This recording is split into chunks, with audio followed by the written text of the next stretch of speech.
Terima kasih Yesus. Di minggu Prapaskah ini, di minggu sengsara ini, kami mau seperti Yesus, meneladani jalan Yesus, jejak luka, jalan kasih karunia. Biarlah PMK Telkom University ini Engkau berkati Tuhan, menjadi saluran berkat bagi bangsa dan negara kami. Dalam Kristus Yesus, kiranya Tuhan memberkati hamba-Mu ini. Amin. Ya, kita masuk di teks 1 Petrus 2 ayat 24 sampai 25 dengan topik jejak luka, jalan kasih. Namun izinkan saya membaca dari 18 sampai 25 karena saya coba mengambil tema membungkus topik ini dengan konteks Prapaskah, konteks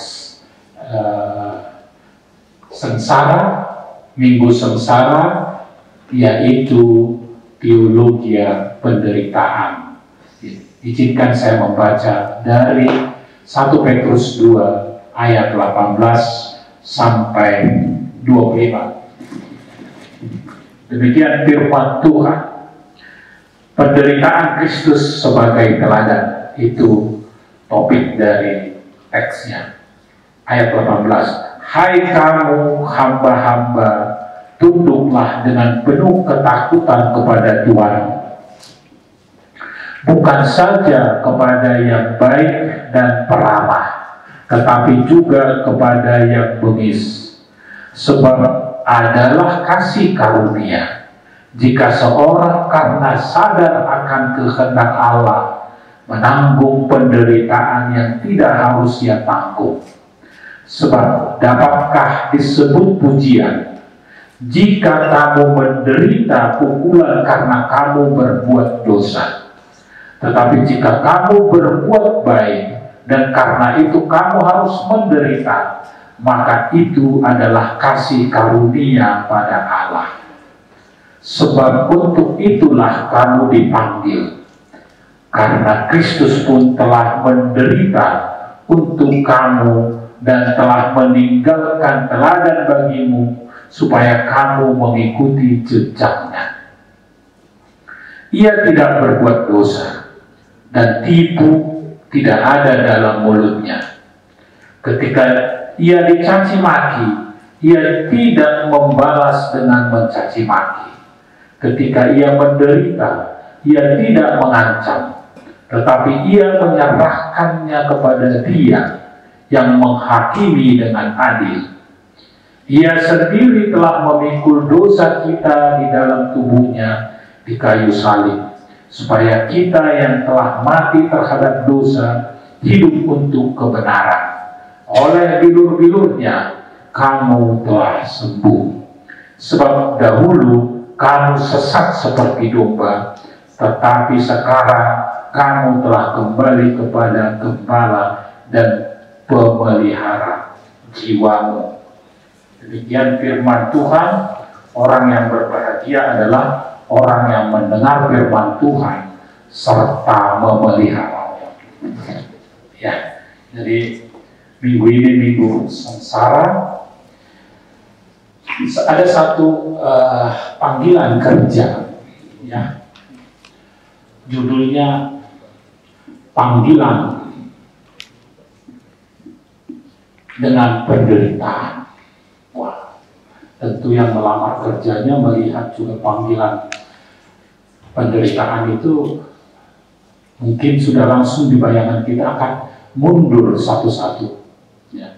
Tapi itulah realita zaman sekarang. Ya. Dia diminta untuk, oke, kamu siapkan motormu, ini brosurnya, kamu tanggung bensinnya.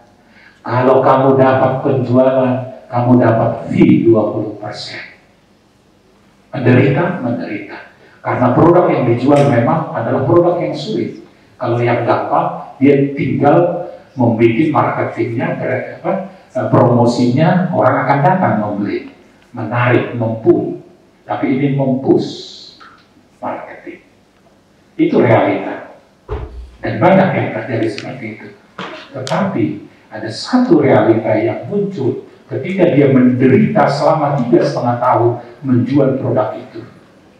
Karena sulit produknya untuk dijual. Setelah 3,5 tahun orang itu, ya, itu produknya rata-rata seperti asuransi, properti, ya, jualannya besar, susah, butuh ketahanan, ya, dan lain lagi banyak produk yang sejenis, ya, makanan, obat-obatan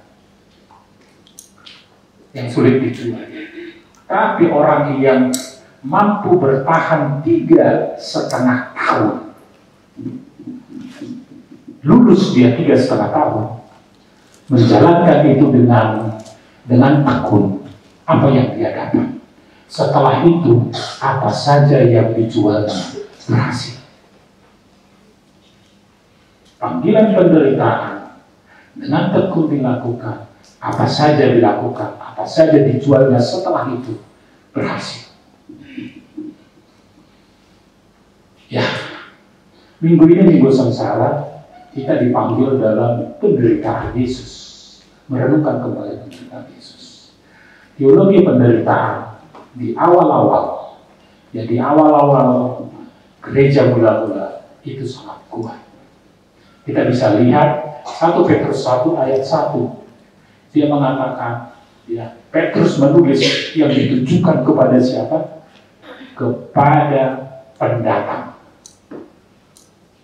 Siapa pendatang itu? Pendatang itu adalah pengikut Kristus yang ada di Asia Kecil, yang ada di Galatia, Kapadokia.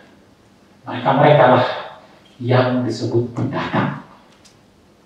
Mereka diburu, ya. Bisa saja orang percaya, orang Yahudi yang di perantauan pada saat itu mereka pergi merayakan Paskah. Ya, merayakan Paskah, dan kemudian mendengar ada ajaran baru oleh murid-murid Yesus seperti Petrus yang berkhotbah bertobat 3.000 orang. Ya, kemudian pulang ke tempat di mana dia tinggal, ya, di Asia Kecil. Di Asia Kecil, mereka juga diburu oleh orang Yahudi yang masih memegang teguh ajaran Yahudi, maupun orang-orang Yunani atau ajaran-ajaran lokal. Penderitaan, teologi penderitaan itu sangat populer sebagai seorang pendatang.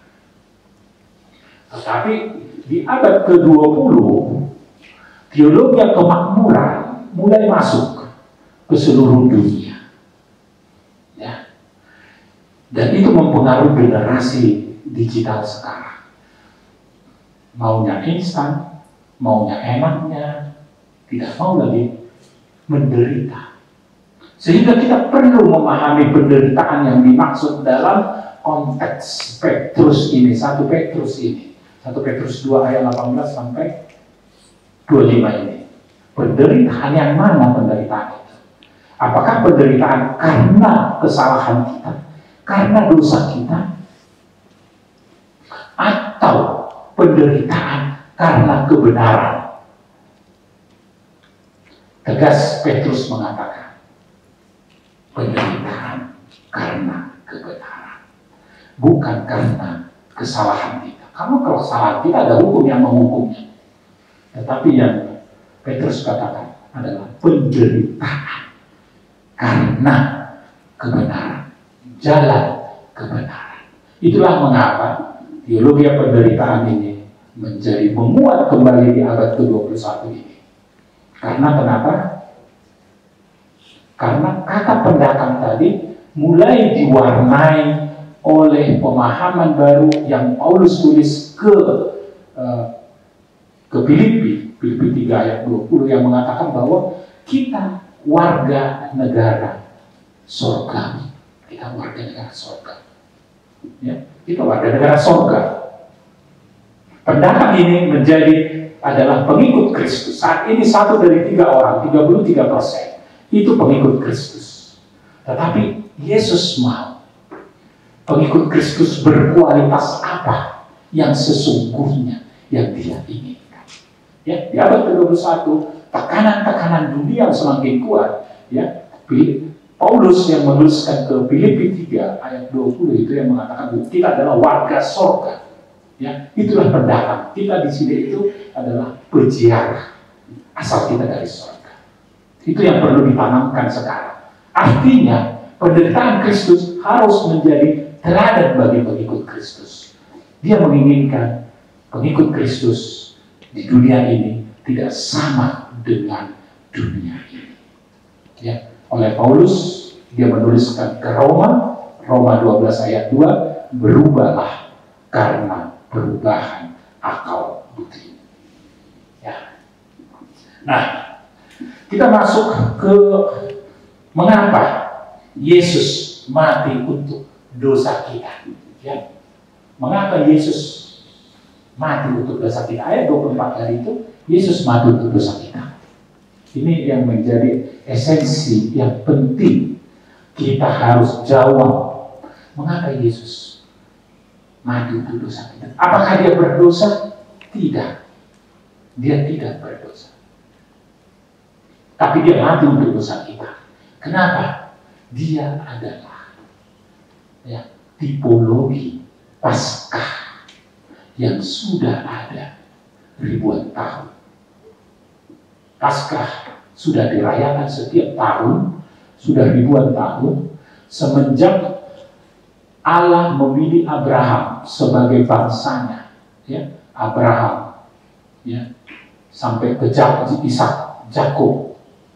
Ada 70 orang dibawa di Mesir, terbuang karena kekurangan makanan. 70 orang ditempatkan di suatu tempat di tanah Gosen. Setelah 400 tahun berikutnya, 430 tahun berikutnya, itu sudah berjuta-juta. Diperkirakan 2-3 juta orang. Dan pemimpin Mesir setelah 400 tahun tidak lagi mengenal kontribusi dari Yusuf sebagai orang kedua, Perdana Menteri di sana, ya, yang menyelamatkan juga kerajaan itu, tidak lagi diingat, sehingga mereka semua sebagai orang pendatang diperlakukan sebagai budak. Dan sangat keras bangsa itu berteriak kepada Allah. Di sanalah Musa muncul, ya. Musa muncul sebagai pemimpin, ya. Musa juga tidak langsung 40 tahun Musa dibentuk di kerajaan, ya, kerajaan Mesir, pendidikan Mesir, ya. Dia tahu persis karena ternyata ibunya juga yang mengasuh dia, menyusui dia, tahu persis, ya, bagaimana tradisi Yahudi juga selain tradisi kerajaan mendidik dia, juga tradisi Yahudi juga oleh ibunya sendiri membentuk dia, sehingga dia tahu. Sehingga pada usia 40 tahun dia harus membela umat Allah, ya, yang budak tadi, orang Yahudi budak itu, karena perlakuan dari mandor. Dan 40 tahun berikutnya dia pun diguru, dia dibentuk oleh di padang guru, ya, Citro, yang imam, yang menjadi mertuanya selama 40 tahun.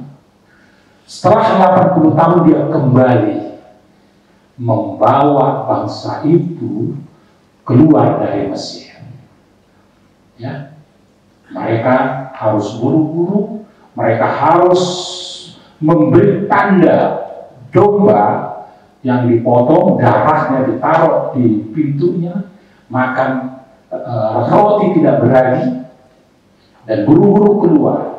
Roh Allah lewat setiap pintu. Ketika dia melihat darah domba itu sebagai persembahan, maka tidak ada kematian anak sulung di rumah itu. Kita kebayang itu begitu dia masuk ke rumah orang Yahudi, orang Mesir, maka teriakan muncul dari rumah ke rumah. 40 tahun mereka di padang gurun, dan Musa itu tidak sampai. Akhirnya Joshua, suksesi kepemimpinan ke Joshua lah yang menyeberangkan mereka ke tanah perjanjian. Dan setelah itu mereka mengingat setiap tahun sebagai karya Allah yang menyelamatkan bangsa itu. Itulah yang disebut dengan Paskah. Jadi kalau Musa 1500 tahun sebelum Yesus, berarti kurang lebih 1400-an tahun itu diperingati sebagai tradisi bagaimana Allah menyelamatkan mereka. Menyelamatkan. Jadi zaman Yesus, Yesus bisa, dia mengatakan, kenapa mesti di Getsemani? Tadi kita lihat di Nats Pembimbing, kenapa mesti di Getsemani? Saya di sini ditangkap. Toh setiap hari saya mengajar. Ya, karena Yesus sudah memiliki banyak pengikut.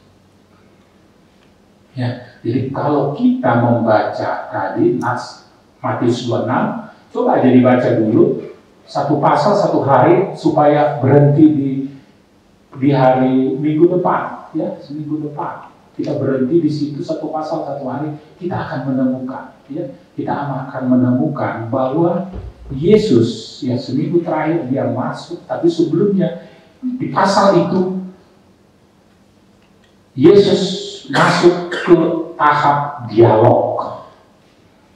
Ya. Jadi pengajaran Yesus itu awalnya apa? Awalnya mujizat, orang mau mengikut karena dia mendapatkan manfaat. Tapi di minggu-minggu terakhir, 40 hari terakhir, apa yang Yesus lakukan? Di Yerusalem, dia melakukan dialog, ya, untuk menjelaskan kerajaan Allah. Untuk menjelaskan kerajaan Allah. Di sana banyak perumpamaan, karena dengan metode perumpamaanlah paling mudah untuk menjelaskan. Dan konteksnya bisa sepanjang zaman, karena akan kita tafsirkan. Tetapi esensinya, bahwa pengajaran Yesus sudah banyak pengikutnya, ya. Tadi di Nats Pembimbing di Matius 26 itu dia sudah mulai berdialog. Kenapa mesti saya ditangkap di Getsemani? Nah, mengapa Yesus mati untuk kita yang berdosa? Karena itu adalah karya Tuhan. Kematian dia di hari Paskah tidak kebetulan. Karena apa? Yesuslah menjadi domba Allah. Dari tipologi, antitype. Dia adalah simbol domba yang tadinya darah domba yang menjadi korban persembahan pengampunan dosa. Akhirnya hanya satu orang, yaitu Yesus Kristus, yang darahnya mengampuni dosa-dosa kita yang berdosa. Dia yang tidak berdosa, tetapi harus menanggung dosa-dosa kita. Karena apa? Yesus Kristus adalah firman Tuhan yang dari sorga, Allah yang transenden, yang di sorga, yang jauh di sana, turun ke bumi agar bahasa Allah nyampe ke manusia. Dan Allah itu menjadi Allah yang imanen, Immanuel, yang imanen. Dia bertakhta dalam hati dan pikiran kita dan kehendak kita. Allah yang imanen, ya, Allah yang bertakhta dalam hati dan pikiran kita. Allah pada mulanya adalah firman. Firman itu menjadi manusia. Allah yang imanen. Jadi Yesus manusia, 100% manusia, tapi 100% Allah. Agar kita bisa memahami rahasia Allah. Karena dia menjelaskan kerajaan Allah. Ya, di minggu-minggu terakhir dia menjelaskan kerajaan Allah, kerajaan kekal. Dia menjelaskan, sehingga disitulah Paulus mengatakan bahwa kita sungguh di dunia ini pendatang, warga surga. Karena sesungguhnya kita adalah pengikut Kristus yang nanti kembali kepada Yesus di surga. Ya, selanjutnya, ya, slide selanjutnya kita bicara siapa Petrus, ya, dalam circle-nya Yesus. Ya, istilah serta sekarang lingkaran Yesus, siapa Petrus. Kita perlu tahu, ya, kalau di kerajaan di presiden itu ada yang namanya ring 1. 3 orang itu ring 1. Siapa dia? Petrus, Yohanes, Yakobus. Itu ring 1 dari Yesus. Ketika dia mulai dari memilih itu, dia di ring 1. Ya. Banyak bukti bahwa dia ring 1. Ketika transfigurasi di suatu bukit, ya, satu bukit yang diajak 3 orang itu adalah Petrus, Yohanes, Yakobus. Ya, sampai mereka melihat bagaimana kemuliaan Allah, ya, berkemah di suatu tempat. Ya, ketika Petrus di Getsemani, tunggulah sejam 2 jam. Ya, Petrus. Ya. Pada saat Yesus berkata, ya, ini eksistensi, teori eksistensi. Siapakah aku menurut kamu? Siapakah aku menurut orang lain? Yesus menjawab, kau adalah Mesias. Bukan kau yang menjawab itu, tapi Roh Allah yang menjawab itu. Tidak hanya itu penyertaan bahwa dia adalah orang terdekatnya Yesus. Walaupun karakternya adalah sangat reaktif, sangat tekanan emosional, ya. Di Gunung Getsemani tadi, di nats pembimbing itu, ya, kalau kita teruskan apa yang terjadi, ya, dia memotong telinganya si perwira Romawi. Jangan, Yesus larang. Jika kau gunakan pedang, maka engkau juga akan mati dengan pedang. Ini suatu hal yang perlu kita renungkan sekarang ini, ya. Tapi setelah juga meninggal, Yesus telah pergi. Apa yang Yesus katakan? Ya, Yesus sudah bangkit sebelum dia naik ke surga. Petrus, dia berikan amanah. Apakah engkau menyayangiku? Ya Tuhan. Kalau begitu, gembalakan domba-dombaku. Tidak cukup sekali pertanyaan yang sama sampai 3 kali. Kalau di 3 kali pertanyaan seperti ini, ya, dalam Alkitab itu namanya strongly, sinyal kuat yang perlu kita juga renungkan. Tidak hanya itu diberi otoritas. Kepadamu lah kuberikan kunci kerajaan surga.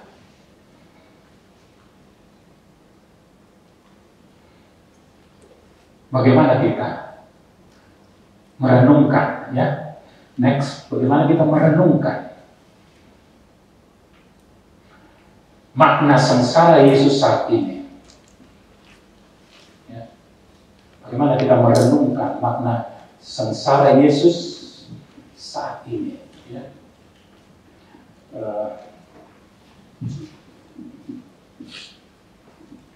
Sengsara Yesus tadi di teks Matius 26, ya, di ayat 41 itu, kalau kita merenungkan kembali sengsara Yesus, apakah penderitaan, pencobaan itu lepas? Tidak. Tidak lepas. Ya, tidak lepas. Ya. Sengsara Yesus, ya. Wafat Yesus adalah konsekuensi dari pewartaannya tentang kerajaan Allah. Wafat Yesus sebagai tanda ketaatannya pada Bapa. Wafat Yesus merupakan tanda solidaritasnya dengan manusia. Wafat Yesus menyelamatkan manusia. Ya.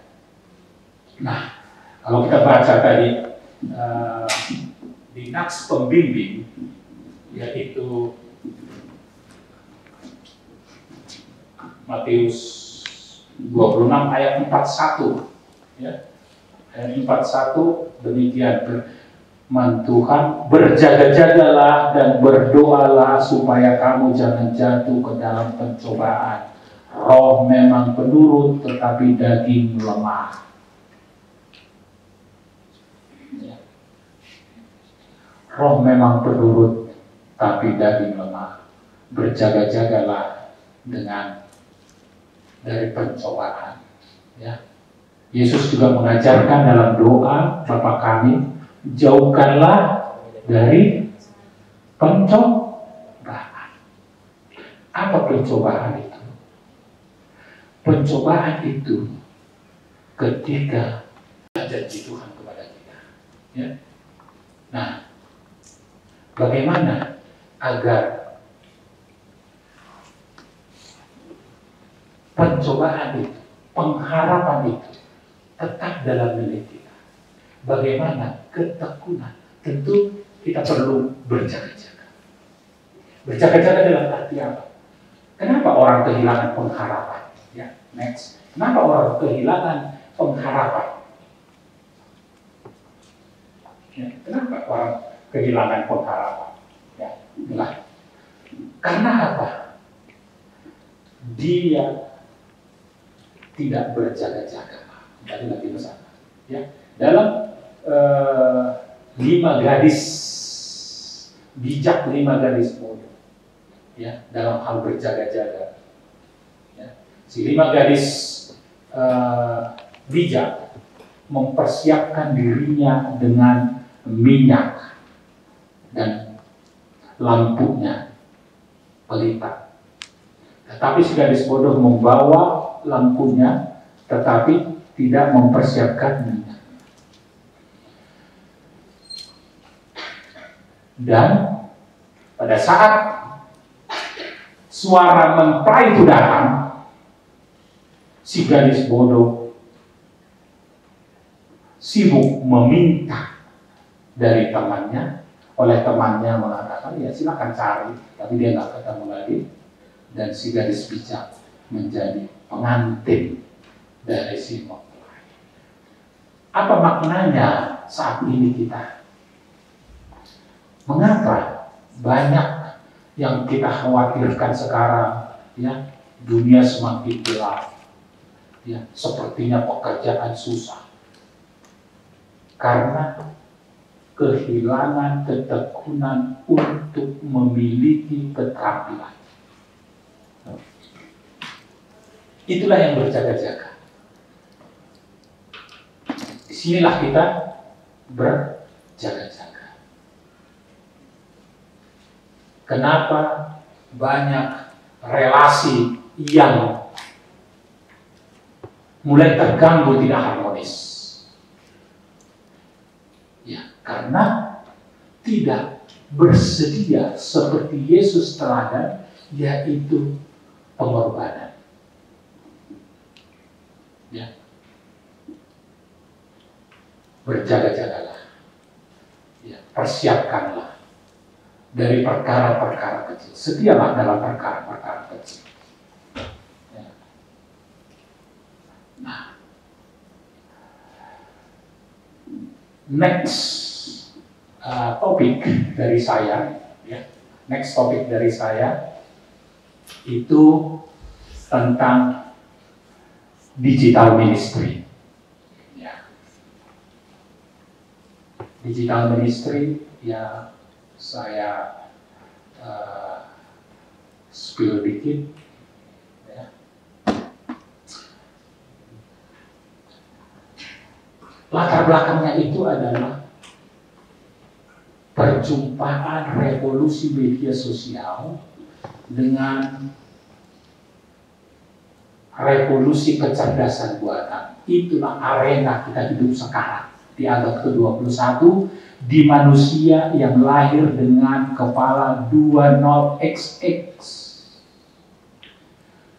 Baik yang baru lahir, yang kepala 20XX akan mengubah gaya hidupnya. Karena 2 revolusi besar. Ya, 2 revolusi besar. Nah, apa yang menjadi misi yang harus kita respon? Ada 3 kemalasan yang muncul di situ yang saya renungkan. Malas berkumpul akibat perjumpaan hidup kita di arena perjumpaan itu. Malas berkumpul, malas bersekutu. Ada 5M, fenomena 5M di abad ke-21. Fenomena 5M di abad ke-21. Malas berkumpul, malas bersekutu, malas tadi berkumpul, bersekutu, malas berkunjung, malas bersaksi, malas melayani sesama. Malas melayani sesama. Jadi ada fenomena 5M di abad ke-21 ya, yang memaksa kita harus berpikir ulang. 5M, malas berkumpul, malas berkunjung, malas bersaksi, ya.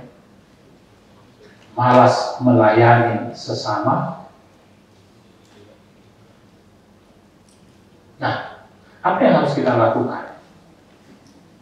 Di dalam perenungan saya, ya, pertama, KKPA harus dilakukan. Kelompok kecil, PA-nya itu dimulai dari yang paling gampang. Pembacaan Alkitab. KKPA-nya itu pembacaan Alkitab. Saya 15 tahun membaca Alkitab dengan grup WA. Puji Tuhan, baru 2 bulan ini keluarga kecil saya sampai ke tingkat 7 baca Alkitab 6 orang satu grup. Tapi puji Tuhan, apakah maksudnya ini Tuhan setelah sekian lama? Awalnya 1 tahun habis, tapi lama-lama ada protes, 2 pasal lah, kurang lebih 2 tahun itu habis.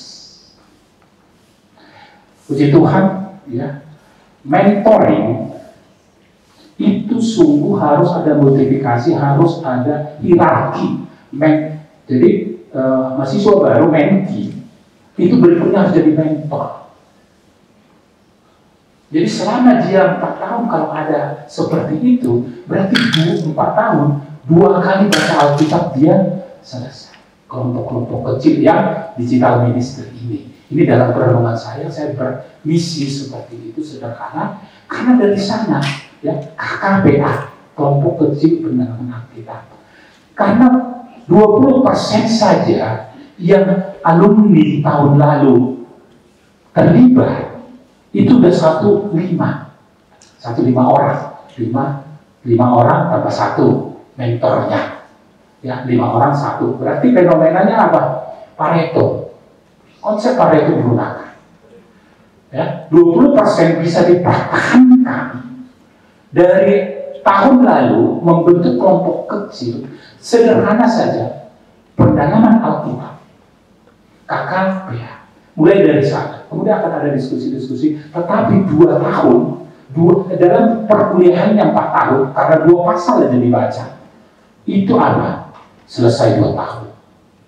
Kamu bisa dipaksa 15 menit. Nah, inilah yang harus kita jaga saat ini. Ya, biarlah firman Tuhan itu kita tinggalkan jejak kaki kita di mana kita berada. Ya. Ada suatu sajak jejak kaki, ya, jejak kaki, footprint, yaitu kurang lebih di Perang Dunia Kedua munculnya. dan mulai dibacakan pada saat retreat dalam cerita itu, ya. Jadi berjalan di pantai, ya,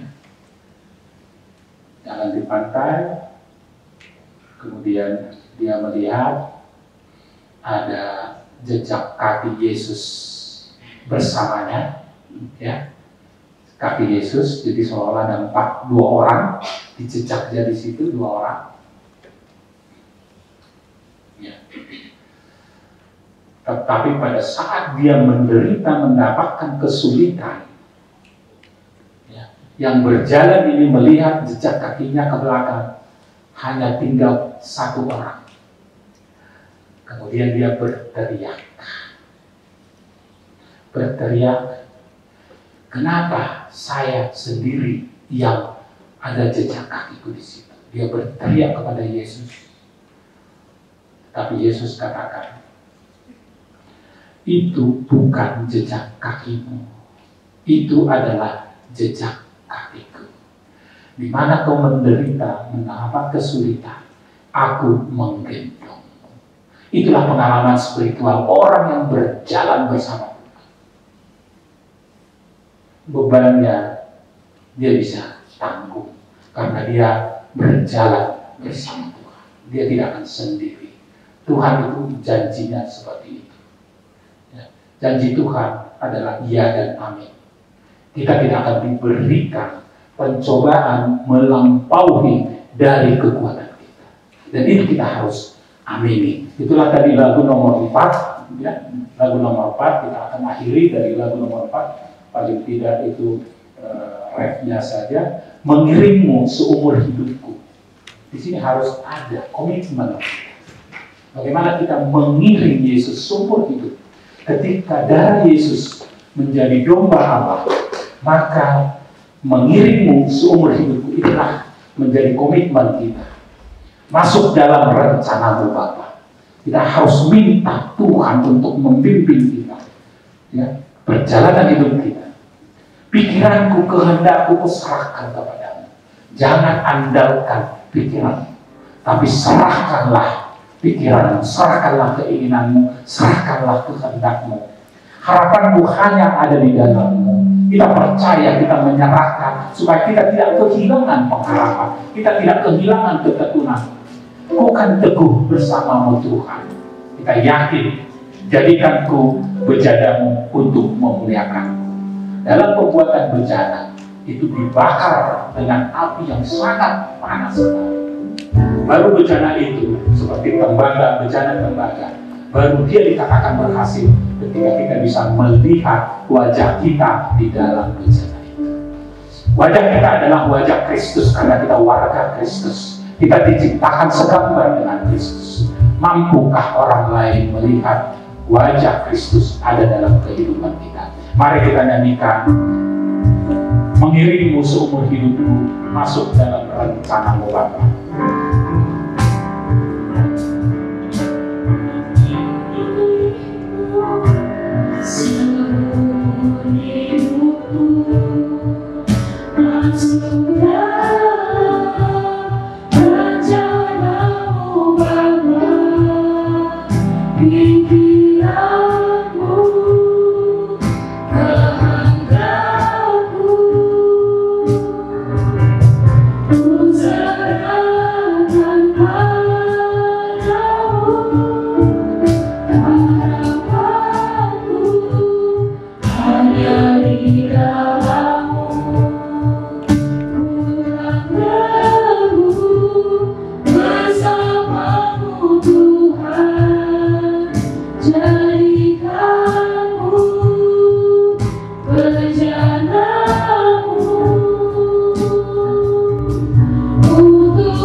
rahasia penderitaanmu,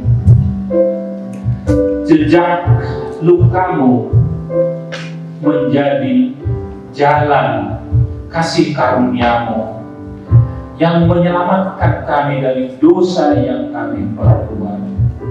Biarlah Tuhan kami berkomitmen untuk mengiringmu seumur hidup kami. Kami masuk dalam rencanamu ya Bapa. Izinkanlah pikiran kami, kehendak kami serahkan kepadamu. Biarlah kami tidak kehilangan pengharapan, kami tidak kehilangan ketekunan, kami teguh bersamamu ya Tuhan. Sehingga kami menjadi murid-Mu, kami menjadi bejana-Mu, di mana melalui hidup kami kemuliaan-Mu nyata ya Tuhan. Terima kasih ya Bapa. Berkati pengurus PMK, pengurus sebelumnya maupun pengurus tahun ini. Biarlah terjadi sinergi antara pengurus yang lama dan pengurus yang baru, sehingga konsep mentoring, konsep pembinaan itu nyata disadari oleh mahasiswa Kristen dimanapun mereka berada, terutama ya Tuhan di kampus ini. Sehingga kesulitan-kesulitan, penderitaan-penderitaan karena kesulitan dunia ini, kami percaya Yesuslah menjadi Tuhan dan Juru Selamat kami, Juru Kemudi kami yang membimbing kami, memberikan keteguhan dan pengharapan kepada kami. Kami tidak hanya berharap di dunia kekal di mana Tuhan yang memimpin, tapi juga kami berharap di dunia nyata saat ini di mana kami hidup. Terima kasih ya Tuhan, di dalam Kristus Yesus kami berdoa. Amin.